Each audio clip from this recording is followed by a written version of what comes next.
El denso silencio de la casa oprimía a Max mientras giraba suavemente la llave de la cerradura de la puerta lateral, justo después de la 1:00 am. El clic resonó inusualmente fuerte en la quietud de la noche. Había esperado agotamiento después del vuelo de regreso de Nueva York.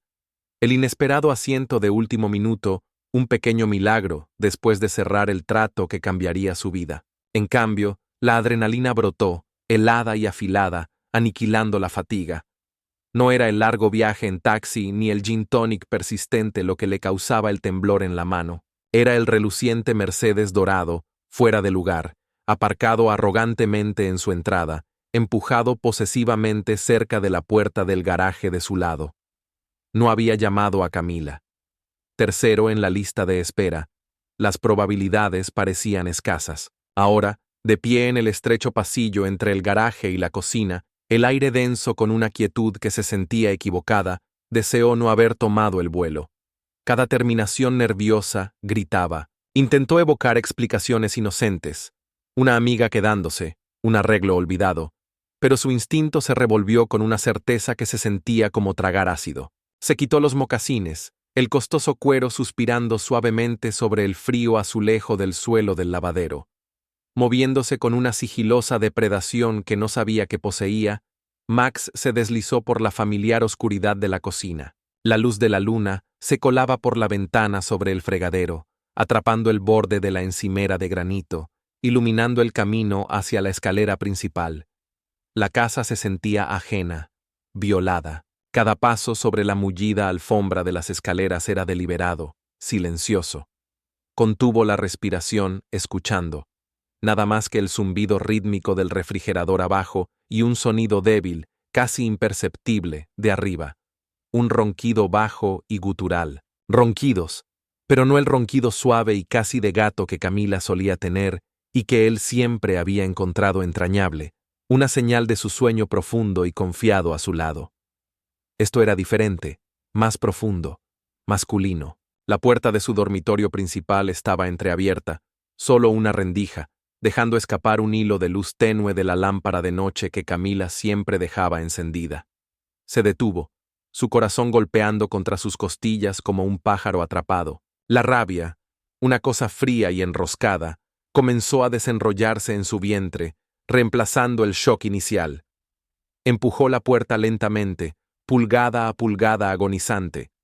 La escena lo golpeó como un puñetazo físico, succionándole el aire de los pulmones. Su visión se estrechó. Camila yacía tendida de lado en su lado de la cama king size, las sábanas enredadas alrededor de su cintura, su espalda desnuda expuesta. Un brazo estaba lanzado posesivamente sobre el pecho de un hombre que dormía profundamente a su lado. En su cama. El hombre era grande, sin ropa, una ligera y engreída sonrisa bailando en sus labios incluso en sueños.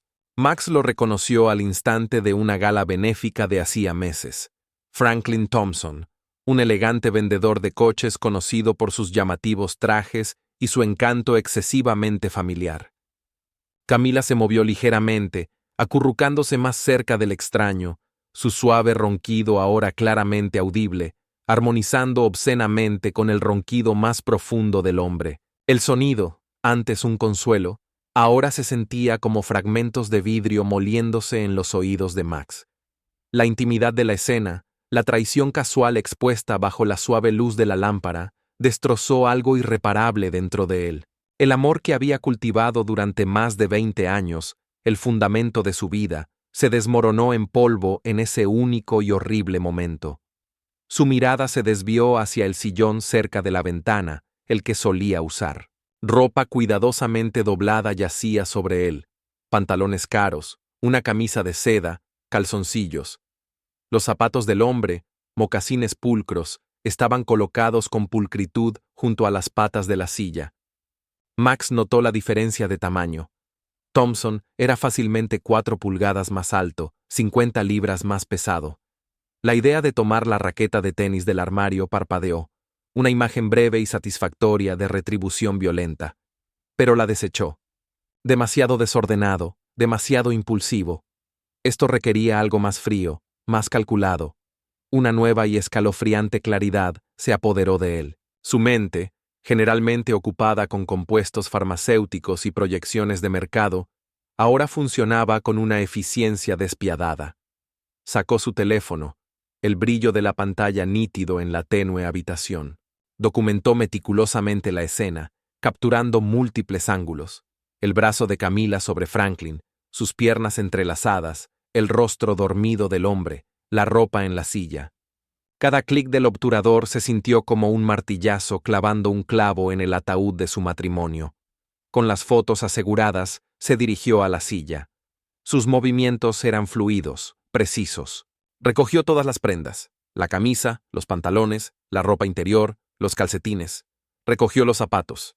Mientras sostenía los pantalones, una idea oscura y venenosa se encendió en los recovecos de su mente, nacida de la fría furia que lo consumía. Recordó el pequeño recipiente de grado industrial de polvo rodenticida que guardaban bajo llave en el garaje para problemas ocasionales de control de plagas en su antiguo almacén. Potente, de acción rápida. Había traído un poco a casa hacía mucho tiempo y lo había olvidado.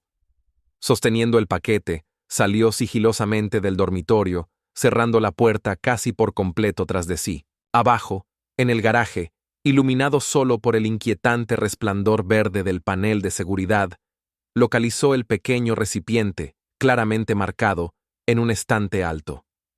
Al desenroscar la tapa, el olor químico acre le golpeó las fosas nasales.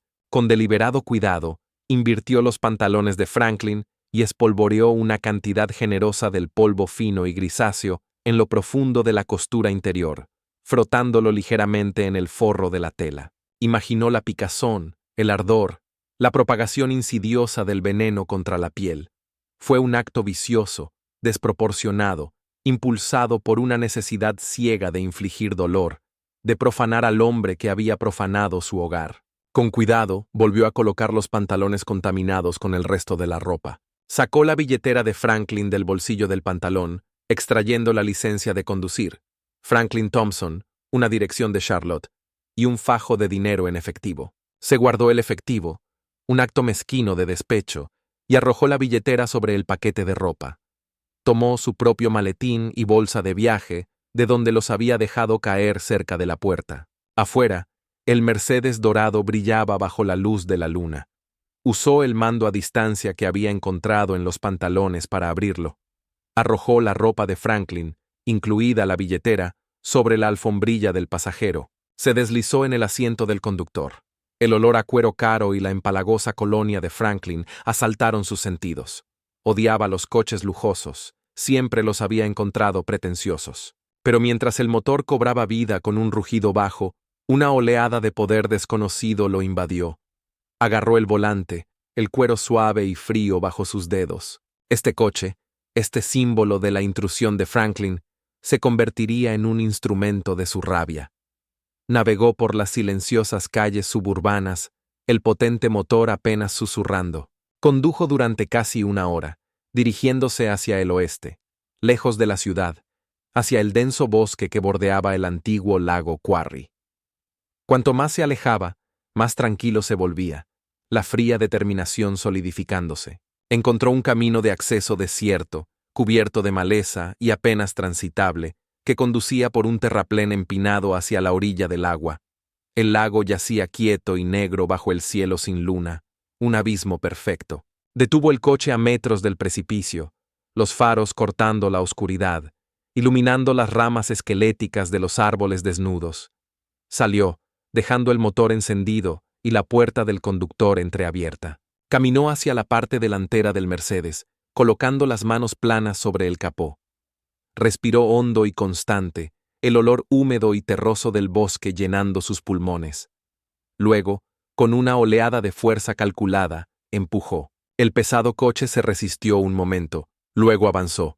Él cambió su peso, empujando con más fuerza. Los neumáticos patinaron sobre la grava suelta, agarrándose, y el Mercedes rodó hacia el borde.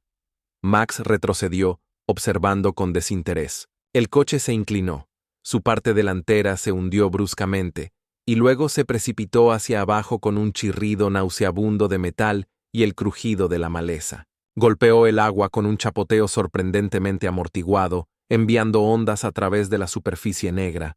Los faros permanecieron encendidos durante unos segundos inquietantes, proyectando haces distorsionados desde debajo del agua antes de parpadear y apagarse. El coche se hundió, gorgoteando, burbujas de aire subiendo a la superficie, y luego desapareció, tragado por las profundidades oscuras y silenciosas para siempre.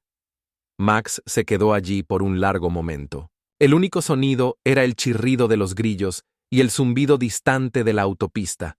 No había satisfacción, solo un vacío inmenso y escalofriante. Había destruido la evidencia, borrado el símbolo, pero la herida seguía abierta y profunda. Se dio la vuelta y comenzó la larga caminata de regreso hacia la carretera principal, un hombre a la deriva, impulsado solo por el persistente escalofrío de su propia venganza. El frío antes del amanecer se caló hasta los huesos de Max mientras caminaba por el arcén de la desierta carretera comarcal. El cielo empezaba a clarear por el este, tiñendo el horizonte de morados y grises amoratados. Después de casi una hora, el lejano rugido de un motor que se acercaba se hizo más fuerte. Aparecieron los faros, cortando la penumbra. Max se acercó al asfalto, levantó la mano, adoptando la postura de un viajero cansado, no de un hombre que acababa de cometer un robo de coche a gran escala y se había deshecho de las pruebas en un lago. Una vieja camioneta, traqueteando y escupiendo, redujo la velocidad. El conductor, un hombre canoso con overol y ojos entrecerrados por la sospecha, se inclinó sobre el asiento del pasajero. ¿Problemas?, preguntó con voz áspera. Problemas con el coche por ahí, mintió Max con suavidad, señalando vagamente detrás de él. El motor se murió. Aquí no hay servicio de celular. Voy hacia Charlotte. El hombre lo escudriñó por un largo momento, observando el traje arrugado de Max del día anterior, incongruente en este entorno rural. Un poco elegante para estos lares, gruñó, pero pareció decidir que Max no era una amenaza inmediata. Sube. Voy hasta el cruce. Max murmuró sus agradecimientos, dejando su maletín y su bolsa de viaje en el suelo y deslizándose en el asiento de vinilo agrietado. La cabina olía a cigarrillos rancios y aceite de motor. Condujeron en silencio, el sol naciente proyectando largas sombras sobre los campos. En el cruce de la autopista, Max volvió a agradecer al conductor y bajó, observando cómo la camioneta se alejaba traqueteando. Todavía estaba a millas de cualquier lugar útil, pero la civilización se sentía más cerca. Sacó su teléfono. Aparecieron las barras de servicio. Volvió a comprobar la dirección de la licencia de conducir de Franklin Thompson y luego llamó a un servicio de transporte compartido. 20 minutos después, un sedán discreto, de pintura gris opaca y tapicería gastada, se detuvo junto a la acera donde Max esperaba, con el maletín apoyado contra su pierna. Subió al asiento trasero sin una palabra innecesaria, saludando al conductor con un leve gesto de cabeza. Mientras el coche se incorporaba suavemente al tráfico de la avenida principal, Max dictó la dirección de Franklin con una calma glacial, la voz tan controlada que ni un leve temblor delataba el huracán de pensamientos que se agitaba detrás de sus ojos fijos en la ventanilla. Los barrios industriales y tiendas de conveniencia pasaron como sombras mientras se internaban en las avenidas arboladas que llevaban al suburbio más cuidado de Charlotte, ese reino de césped perfectamente cortado y buzones recién pintados que Franklin consideraba prueba viviente de su éxito. Max mantenía la mirada clavada en los reflejos fugaces de luces de neón y escaparates cerrados, cada kilómetro reforzando la convicción helada que lo impulsaba hacia adelante. No había duda ni vacilación. Sabía que todo lo que había hecho hasta ese momento, las fotos, el coche hundido, el polvo envenenado, era apenas un prólogo cruel. La verdadera destrucción, la que haría temblar los cimientos cuidadosamente apilados de la respetabilidad de Franklin, estaba a punto de comenzar. Max apoyó la mano sobre la funda de su teléfono, sintiendo el peso virtual de las imágenes almacenadas, su salvoconducto, su bala de plata. Mientras el sedán se deslizaba silencioso por las amplias calles residenciales, bordeadas de faroles de hierro forjado, Max respiró hondo y cerró los ojos un instante. En su mente, repetía un único mantra implacable. La humillación de Franklin no sería parcial, no sería pasajera. Sería total, irreversible. No se detendría hasta que la fachada perfecta que Franklin había mostrado al mundo se resquebrajara en 1000 pedazos, dejando solo polvo y ruinas tras de sí. Llegó a la residencia Thompson poco después de las 7:00 am. Era una casa colonial grande e impecable, con el césped perfectamente cuidado. Una pequeña bicicleta rosa yacía abandonada cerca del garaje, un símbolo rotundo de la domesticidad que Max estaba a punto de destrozar. Caminó por el sendero de ladrillo, con la licencia de conducir de Franklin sostenida casualmente en la mano. Tocó el timbre. Después de un momento, la puerta se abrió un poco, revelando a una joven con ojos cansados y el cabello recogido apresuradamente. Parecía tener unos 30 y tantos, atractiva pero claramente agotada por las prisas de la mañana. Max la reconoció vagamente como la esposa de Franklin, Molly. Antes de que pudiera hablar, Max levantó la licencia para que ella pudiera ver la foto y el nombre. Luego señaló el espacio vacío en el camino de entrada, donde el Mercedes dorado debería haber estado. Creo que su esposo dejó su coche. Los ojos de Molly se abrieron de confusión. Luego se entrecerraron con un miedo repentino. Cerró la puerta de golpe. Max escuchó sonidos frenéticos y rascantes desde el interior. Luego la puerta se abrió de nuevo, más ancha esta vez. Molly estaba allí, pálida pero resuelta, sosteniendo su teléfono celular en alto.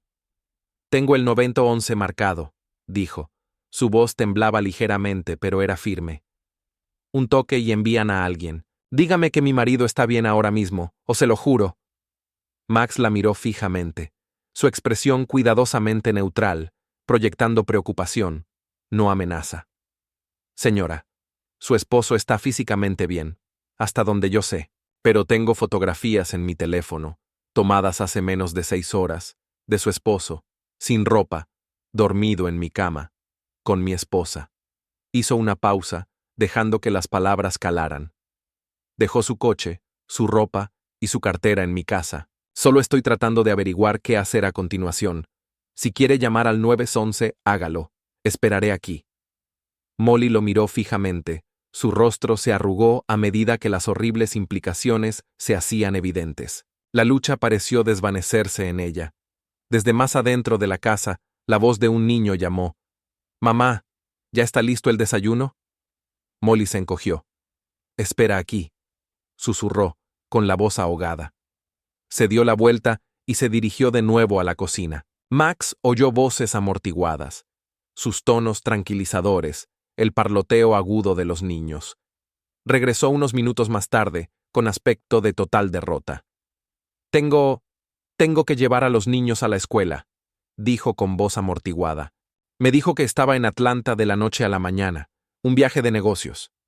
Señaló vagamente hacia la sala de estar. «Puedes esperar dentro.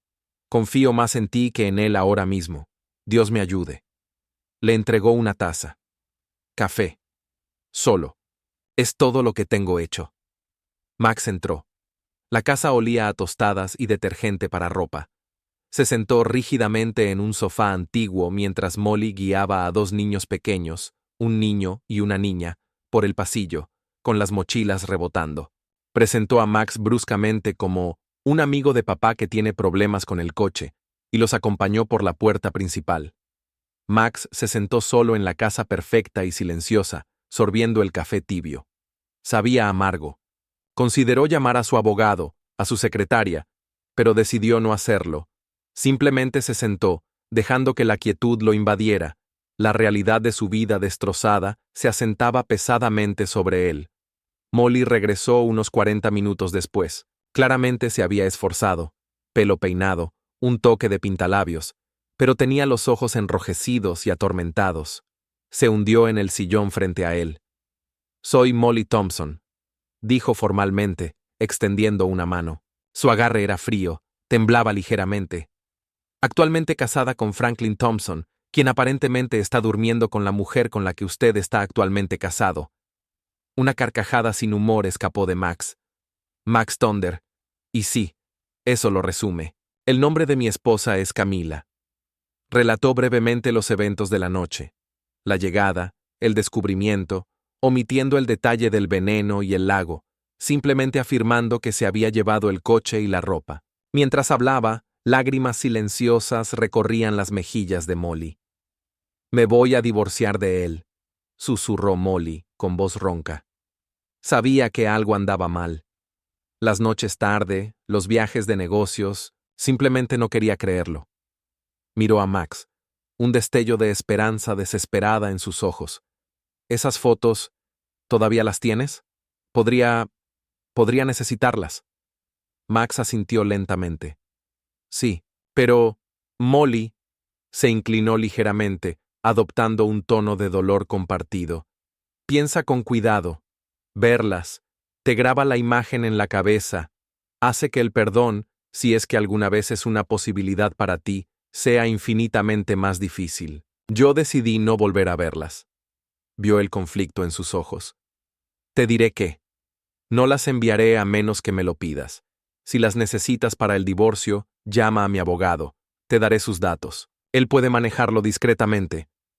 Molly pareció desinflarse de alivio. «Gracias. Eso es considerado». Se secó los ojos. «¿Y ahora qué? ¿Vas a devolver el coche? ¿Vas a esperar aquí y pegarle cuando finalmente se arrastre a casa?» Una sonrisa fría tocó los labios de Max. «En realidad, Molly, el coche parece que está registrado a tu nombre. Franklin mencionó algo sobre razones fiscales cuando revisé su cartera». Molly parpadeó. Luego una luz lenta y peligrosa apareció en sus ojos. «Él hizo eso. Dijo que era mejor para la depreciación». Divagó, pensando. «Así que técnicamente, yo soy la dueña del coche». «Técnicamente», asintió Max con suavidad. Un plan comenzó a formarse, visible en el rostro de Molly, a medida que su expresión cambiaba de víctima a estratega. «Sabes», dijo, su voz ganando fuerza, «ha habido muchos robos por aquí últimamente. Tenemos un sistema de seguridad, muy ruidoso, línea directa con la policía». Miró a Max, con un brillo de sombría satisfacción en sus ojos. «Y guardamos una llave de repuesto escondida bajo una roca en el patio trasero. Si esa llave desapareciera, y Franklin llega a casa esperando entrar…» Max se recostó, permitiéndose una pequeña sonrisa depredadora. Vio exactamente a dónde iba esto. Podría ponerse desesperado, especialmente vestido con… Hizo una pausa, recordando el ridículo atuendo que probablemente le proporcionaría Camila, lo que mi esposa pueda encontrarle. «Y si la alarma estuviera configurada en alerta instantánea», continuó Molly, las piezas encajando, «y la policía quizás fue alertada de actividad sospechosa en el vecindario antes hoy. Podría encontrarse en una situación bastante embarazosa», terminó Max. «Molly Thompson, eres una mujer extraordinaria». «Solo una mujer harta de que le mientan», corrigió ella, aunque un ligero rubor coloreó sus mejillas. «Deberías irte. Quédate con el coche por ahora. Perderé la llave y activaré la alarma. Él suele volver de sus viajes a la hora del almuerzo. Creo que llevaré a los niños al parque esta tarde, para darle tiempo de sobra. Llámame cuando quieras el coche de vuelta, o si hay novedades», dijo Max, levantándose. Le dio la información de contacto de Anna Reinhardt, la abogada de divorcios que Fred le había recomendado.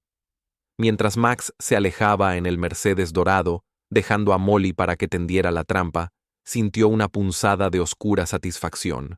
Franklin Thompson estaba a punto de tener un día muy, muy malo, y Max había ayudado a que sucediera.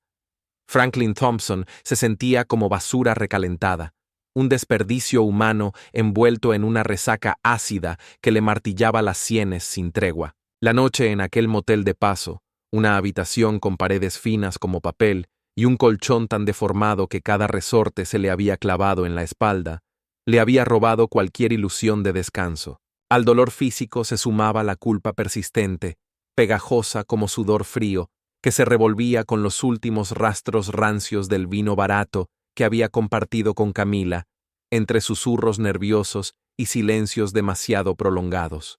Camila, por su parte, había sido un bloque de hielo desde el amanecer. Apenas intercambiaron palabras, frases cortas, miradas esquivas. Cuando lo dejó a escasos metros de su propia casa, ni siquiera esperó a que cerrara la puerta del coche. Prácticamente lo expulsó, lanzándole una bolsa de supermercado con ropa vieja que había rescatado de algún armario polvoriento de Max. La humillación de sentir aquella tela ajena sobre su piel lo carcomía desde dentro. Abrió la bolsa con dedos entumecidos y revisó su nuevo disfraz de desgraciado. Un par de pantalones de chándal tan desgastados que la tela tenía manchas decoloradas, sujetos apenas por una cuerda que se deshilachaba en los extremos, y una sudadera, enorme, raída en los puños, con un leve pero inconfundible olor a naftalina mezclado con el polvo de los años. Se la puso con torpes tirones, sintiendo cómo la prenda colgaba de sus hombros como una burla textil de su caída social.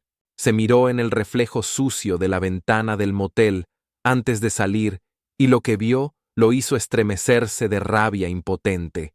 Un payaso sin hogar, descalzo dentro de unas gastadas zapatillas prestadas, la barba de 2 días mal recortada, la piel cetrina, bajo los ojos por la falta de sueño. Un hombre que, hasta hacía apenas unos días, se creía intocable, dueño de coches de lujo y de sonrisas brillantes, ahora reducido a un pobre diablo que temía cada paso hacia su propia puerta. Se arrastró por su propio sendero de ladrillos prístino, sintiéndose expuesto y ridículo.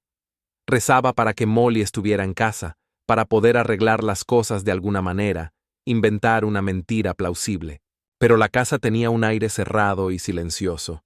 Intentó abrir la puerta principal, cerrada, por supuesto. Con el corazón encogido, Franklin se apresuró por la parte de atrás, dirigiéndose a la roca decorativa cerca del patio donde guardaban la llave de repuesto. Hurgó debajo. Vacío. La piedra áspera le raspó los nudillos. «¡Mierda!», murmuró, el pánico comenzando a burbujear en su pecho. Miró por las ventanas traseras. La casa estaba oscura, con las cortinas corridas. Intentó abrir la puerta trasera, haciendo sonar el pomo. Inútilmente, cerrada a cal y canto. Estaba encerrado fuera de su propia casa, vestido como un bufón, sin coche, sin cartera y con una esposa que probablemente ya lo sabía todo, gracias a ese bastardo de Thunder. Se imaginó a Max mostrándole las fotos, regodeándose. La furia se mezclaba con la desesperación. Tenía que entrar, cambiarse, llamar a su concesionario, averiguar cómo salvar este desastre.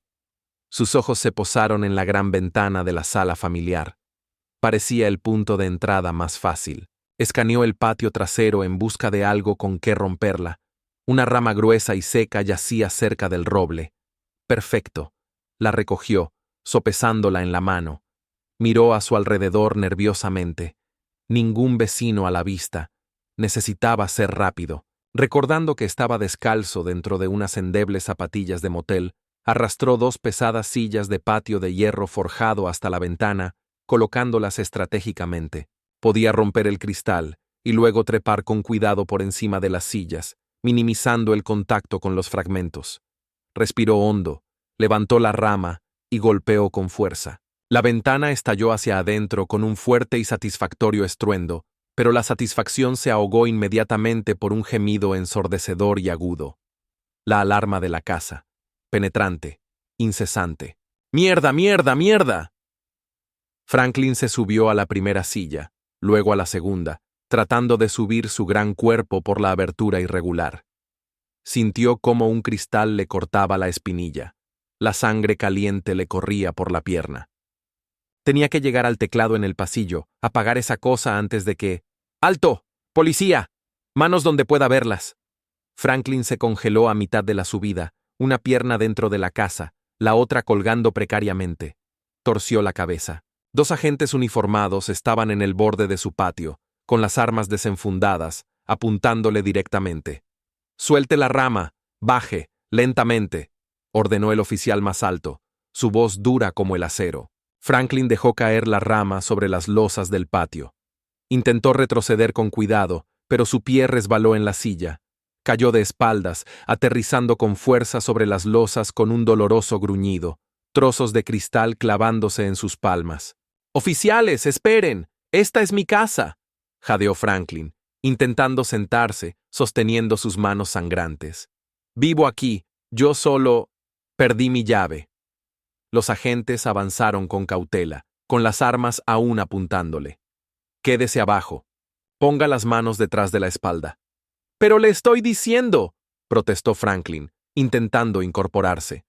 En un movimiento rápido y brutal, el oficial más alto se lanzó hacia adelante, empujando a Franklin boca abajo sobre las frías losas. Una rodilla le presionó con fuerza la espalda, moliéndole la mejilla contra la superficie rugosa. Un dolor le recorrió el hombro, mientras le retorcían los brazos por detrás. «Dije que te quedaras abajo», gruñó el oficial, el olor a café rancio y agresividad cerca de la cara de Franklin. El metal hizo un clic apretado alrededor de sus muñecas, mordiéndole la piel.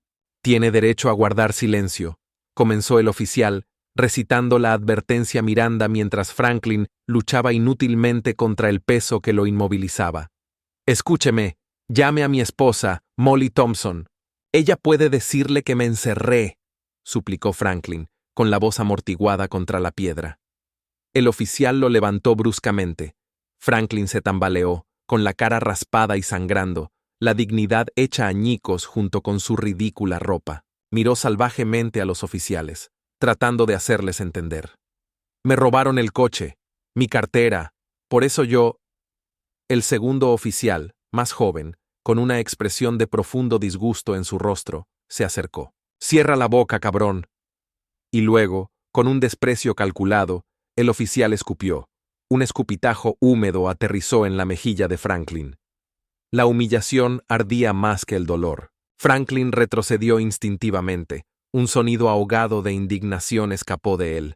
Esto solo pareció divertir a los oficiales. El más alto lo empujó hacia adelante, hacia la calle donde esperaba un coche patrulla, con las luces destellando, atrayendo la atención de los vecinos que miraban por las cortinas. Pero mi esposa», balbuceó Franklin, la desesperación carcomiéndole. «Sí, hablamos con una Molly Thompson», dijo el policía más alto con gran sarcasmo mientras abría la puerta trasera del coche patrulla. «Dijo que su marido está fuera de la ciudad. Dijo que cualquiera que intente entrar en su casa es un ladrón y que espera que lo encerremos y tiremos la llave». Empujó a Franklin sin ceremonias al asiento trasero. «Parece que tu suerte se acabó, amigo». Mientras el coche patrulla se alejaba, dejando atrás la ventana destrozada y a los vecinos que los miraban, Franklin Thompson finalmente comprendió. Max Thunder no solo le había quitado la ropa y el coche, había orquestado su ruina completa y absoluta. El olor acre del coche de policía, el dolor punzante, la picadura del escupitajo en su mejilla, no era nada comparado con el frío pavor que se acumulaba en su estómago. Su vida tal como la conocía había terminado. Los meses que siguieron a la implosión fueron un torbellino de procedimientos legales y un resentimiento silencioso y latente para Max. Anna Reinhardt, su abogada de divorcio, demostró ser implacablemente eficiente. Armada con las pruebas fotográficas de infidelidad y la fría determinación de Max, elaboró un acuerdo que lo favorecía en gran medida. La venta de la compañía farmacéutica se había concretado, lo que le reportó a Max millones. Dado que la compañía era anterior al matrimonio, esos fondos eran legalmente propiedad separada suya, intocables por Camila. Su hogar conyugal, contaminado por la traición, se vendió rápidamente. Max se aseguró de que la división del patrimonio reflejara la posición disminuida de Camila. Ella se fue con significativamente menos de la mitad, apenas lo suficiente para un pago inicial de un pequeño condominio en una parte menos deseable de Charlotte. La pensión alimenticia fue mínima y a corto plazo, justificada por la capacidad de Camila para trabajar como asistente legal y la necesidad de Max de preservar sus activos ahora separados. Él cubrió la matrícula restante de Duke de las chicas, enmarcándolo como su inquebrantable deber paternal, aislando aún más a Camila. La vida de Franklin Thompson se fue al garete aún más rápido de lo que jamás habría imaginado en sus peores pesadillas. El cargo principal de allanamiento de morada se redujo tras semanas de abogados y excusas penosas, pero el de resistirse violentamente al arresto permaneció, marcando su expediente con una mancha imborrable. A esto se sumó la humillación pública. La historia de su escapada, su caída ridícula sobre los cristales rotos y su arresto en ropa ajena corrió como pólvora por el concesionario donde trabajaba. Las risitas y los susurros a su paso lo siguieron hasta que finalmente el director de ventas, incómodo con el bochorno, lo despidió sin contemplaciones. Molly, fría y resuelta, no perdió tiempo. Presentó una demanda de divorcio fulminante, impulsada por la rabia contenida de años y asistida de forma gratuita por su hermano, un abogado de familia que apenas podía ocultar el desprecio por Franklin cada vez que tenían que verse en la mediación. Todo se resolvió con sorprendente rapidez. La casa, impecable y bien ubicada, quedó para Molly y los niños.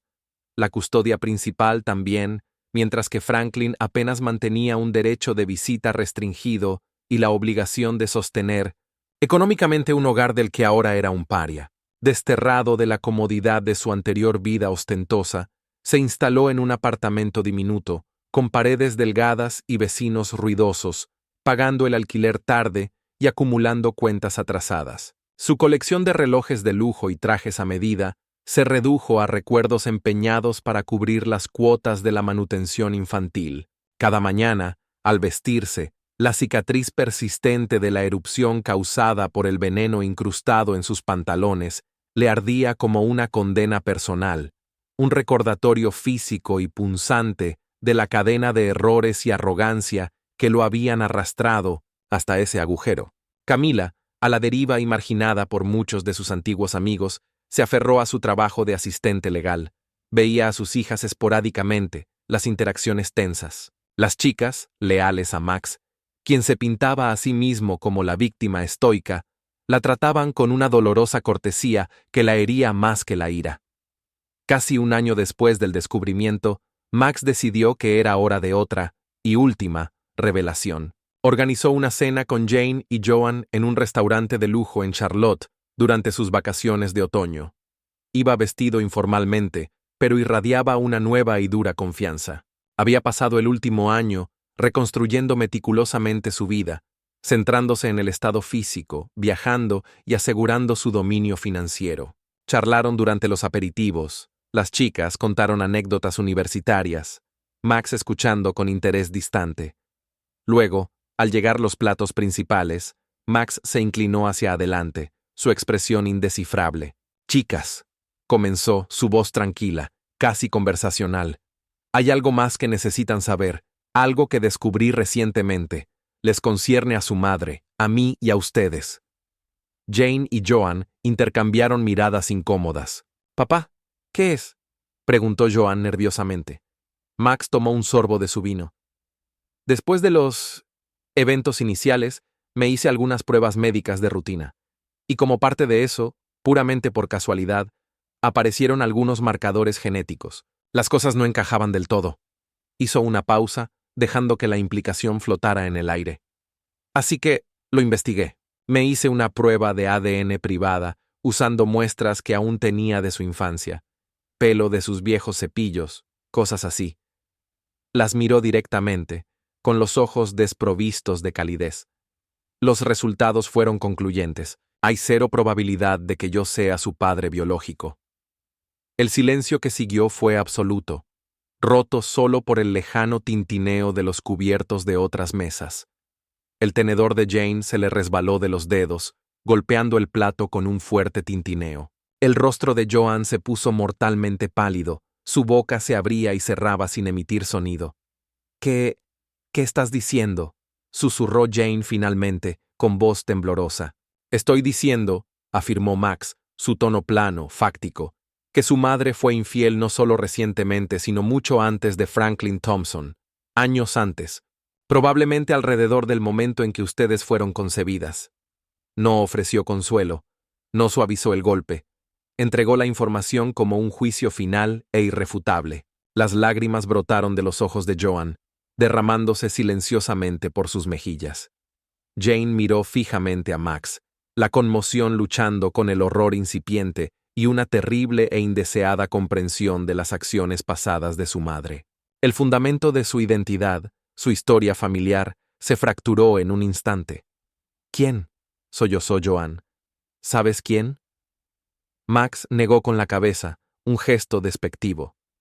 «No, y francamente, no tengo interés en averiguarlo. No cambia nada para mí ahora. Mi relación con ustedes dos permanece inalterada a mis ojos. Las crié, las considero mis hijas». Presentó esto como magnanimidad, Pero el mensaje subyacente era claro. Él era la constante, el confiable, mientras que la traición de su madre era más profunda de lo que ellas podían haber imaginado. Pero sentí que tenían derecho a saber la verdad sobre sus orígenes biológicos y sobre la magnitud del engaño de su madre. Los vio llorar, su expresión inmutable. Había asestado el golpe final, consolidando el aislamiento de Camila, asegurando que sus hijas, heridas y confundidas, probablemente se aferrarían aún más a él, el hombre que ahora sabían que las había criado, a pesar de no ser su padre biológico. Fue un movimiento cruel y calculado, perfectamente ejecutado, el jaque mate del villano. Un año después, el gran salón de baile del Charlotte Plaza Hotel resplandecía con una elegancia casi irreal bajo el brillo tenue de enormes arañas de cristal, cuyos destellos se multiplicaban en cada superficie pulida. Las mesas redondas, cubiertas con manteles de satén blanco, rebosaban de arreglos florales. Rosas blancas y lirios, mezclados con delicadas ramas de eucalipto que desprendían un perfume sutil pero envolvente, impregnando el aire con un aroma casi hipnótico. Los invitados, todos ataviados con trajes oscuros y vestidos de seda y lentejuelas, murmuraban entre risas contenidas, sosteniendo copas de champán cuyo burbujeo se perdía en la música suave de la orquesta. Max se mantenía de pie junto a los músicos, una imagen impecable de control y éxito tardío. Su smoking, de corte perfecto, abrazaba su figura con precisión casi arquitectónica, y la luz tenue resaltaba el bronceado dorado que había adquirido durante su reciente travesía a vela por el Mediterráneo, una escapada que simbolizaba su nueva vida, libre y firmemente reconstruida sobre las ruinas de la anterior. A su lado, Isabela, de pie con naturalidad y porte digno de una portada de revista, exhibía una belleza madura y una vitalidad contagiosa. Sus ojos, de un brillo juguetón y su sonrisa franca, delataban una complicidad discreta pero evidente con Max. Su brazo enganchado en el de él parecía un ancla y un estandarte al mismo tiempo. Eran la pareja que todos miraban, la que encarnaba la envidia y la admiración. Cerca de ellos, Joan, radiante con su vestido de dama de honor color marfil, reía con suavidad mientras hablaba con su prometido.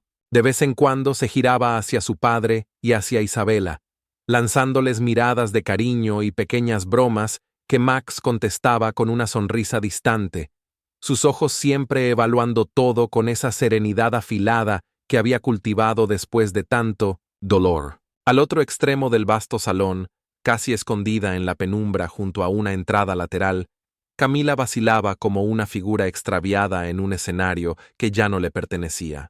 Su silueta delgada, casi frágil, parecía encogerse dentro de un vestido cuidadosamente elegido pero que, a simple vista, traicionaba su origen modesto. La tela, aunque limpia y planchada, carecía del lustre que irradiaban las piezas de alta costura que ondeaban alrededor, abrazando cuerpos seguros de su lugar entre aquella élite resplandeciente. Las finas arrugas alrededor de sus ojos, endurecidas por noches de insomnio y arrepentimientos masticados a solas, marcaban su rostro como cicatrices invisibles. A su lado, Carl, el abogado de su bufete, un hombre de barriga prominente y coronilla despoblada, permanecía rígido, con una mano tamborileando nerviosa sobre su vaso medio vacío. Su sonrisa, demasiado forzada, revelaba la incomodidad de estar allí, fuera de lugar entre tanta opulencia y resentimiento mal disimulado. Cada vez que algún invitado dirigía una mirada curiosa hacia ellos, Carl esbozaba un saludo torpe, mientras Camila le apretaba el antebrazo con sus dedos helados, los nudillos blanquecinos delatando su tensión. Sabía que Jane le había extendido aquella invitación a regañadientes, quizás como gesto de paz o por obligación moral, pero con la condición inquebrantable de que asistiera sola. Desobedecer aquello, trayendo a Carl como una sombra corpulenta, había sido su pequeña rebelión.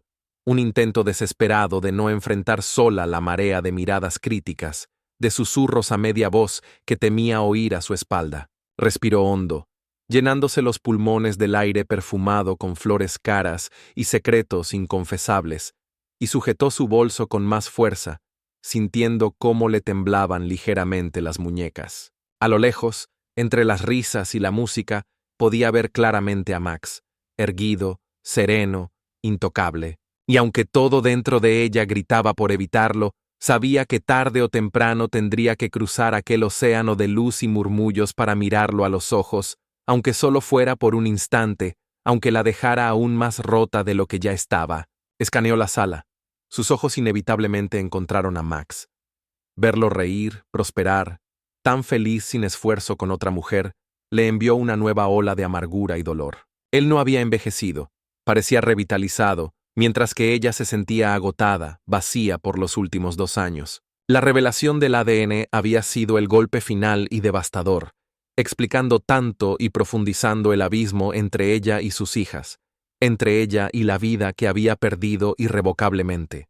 Tomando una respiración temblorosa, Camila esbozó una sonrisa frágil y comenzó a avanzar hacia el área principal de la recepción, Carl siguiéndola inciertamente. Intercambió breves y tensos saludos con algunas caras conocidas. Las sonrisas educadas apenas ocultaban el juicio en sus ojos. Su objetivo era Max. No sabía lo que necesitaba. Un reconocimiento, una discusión, solo para romper la imagen perfecta que él presentaba. Al acercarse, Max la vio venir. Su sonrisa se tensó fraccionalmente, sus ojos se volvieron fríos. Isabela miró de Max a Camila, sintiendo la tensión repentina. «Max», dijo Camila, su voz más alta de lo que pretendía, cortando la música y las risas. Varios invitados cercanos se giraron para mirar. Max inclinó ligeramente la cabeza, su expresión cuidadosamente neutral. «Camila, Carl», ofreció un seco asentimiento a su compañero. «Jane se ve hermosa, ¿verdad?» «No me patrocines, Max», espetó Camila, su control finalmente desmoronándose. La compostura cuidadosamente construida se disolvió, reemplazada por un resentimiento crudo y feo. «De pie ahí, como el señor de la mansión. Crees que eres tan perfecto, ¿verdad? Arruinaste mi vida». «Camila», dijo Max, su voz peligrosamente baja. «Este no es el momento ni el lugar». «Ah, ¿no?», replicó, su voz subiendo, atrayendo más atención. Joan se acercó apresuradamente, con el rostro pálido de alarma. «Los envenenaste contra mí. Les dijiste mentiras. Te hiciste pasar por la pobre víctima». «Mamá, por favor», suplicó Joan, tratando de apartarla suavemente. «No hagas esto. Aquí no. Hoy no». Camila se sacudió la mano de su hija. «Él me quitó todo. Mi hogar, mis amigos, mis hijas». Sus ojos brillaban con una mezcla de furia y lágrimas. ¿Crees que esa basura del ADN te da derecho? ¿Crees que eso compensa cómo calculaste cada movimiento para destruirme? La única persona que te destruyó, Camila, fuiste tú misma, replicó Max, su voz como trozos de hielo. Tus elecciones, tus mentiras, que abarcan décadas. Impulsada por la rabia y quizás por demasiado champán previo a la recepción, Camila se abalanzó sobre él, con la mano levantada, con la intención de abofetear su cara engreída. ¡Bastardo! Max reaccionó al instante, atrapando su muñeca con un agarre de acero antes de que su mano pudiera conectar. La mantuvo allí, sus ojos clavados en los de ella. No te hagas aún más el ridículo de lo que ya lo has hecho. Carl, nervioso y claramente superado, se adelantó torpemente. Ahora, Max, suéltala. No hay necesidad de... Antes de que Carl pudiera terminar, Max soltó a Camila con un ligero empujón que la hizo tropezar contra un arreglo floral. Luego, dirigió su fría furia hacia Carl. «Apártate, buscapleitos. Este es un asunto familiar en el que te has metido». «Ahora verás». Carl se hinchó, tratando de imponerse. «No puedes tratarla así». Sucedió rápido.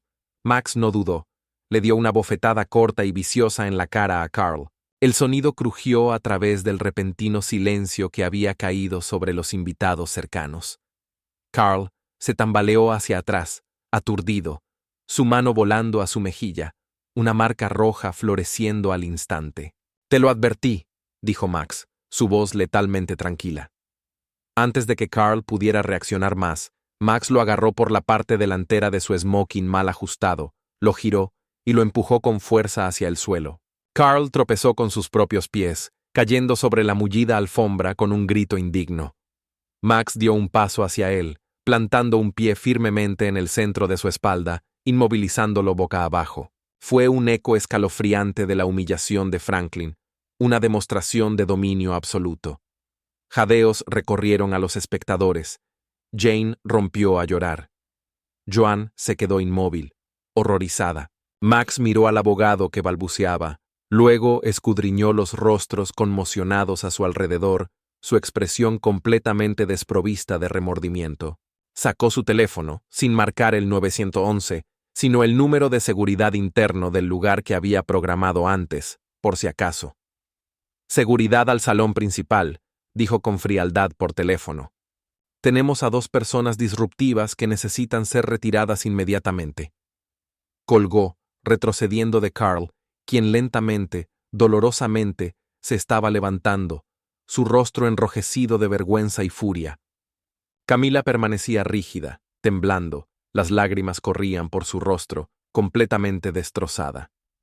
En cuestión de segundos, 2 fornidos guardias de seguridad con trajes negros llegaron, evaluando la escena con eficiencia practicada. Max hizo un gesto hacia Camila y el desaliñado Carl. Estos 2, escórtenlos. Ya no son bienvenidos. Los guardias se movieron hacia Camila y Carl.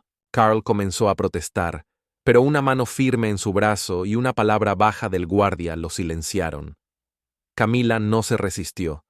Parecía más allá de la lucha, más allá de cualquier cosa que no fuera una desesperación entumecida. Con la cabeza gacha, se dejó guiar hacia la salida, Carl tropezando miserablemente detrás de ella.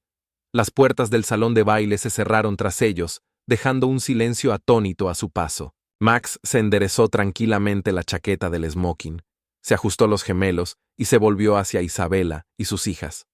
Su rostro era una máscara de compostura controlada. La música volvió a sonar, vacilante al principio, luego recuperando su ritmo. Los invitados desviaron la mirada, murmurando entre ellos, fingiendo normalidad. Max encontró la mirada preocupada de Isabela y le ofreció una sonrisa tensa y tranquilizadora que no le llegó a los ojos. Había ganado. Totalmente, brutalmente y en público. El acto final de su venganza estaba completo, dejando solo escombros a su paso. Él era el vencedor, de pie entre las ruinas que él mismo había diseñado. La historia terminó allí, en el reluciente salón de baile, con la escalofriante finalidad del triunfo frío y calculado de Max.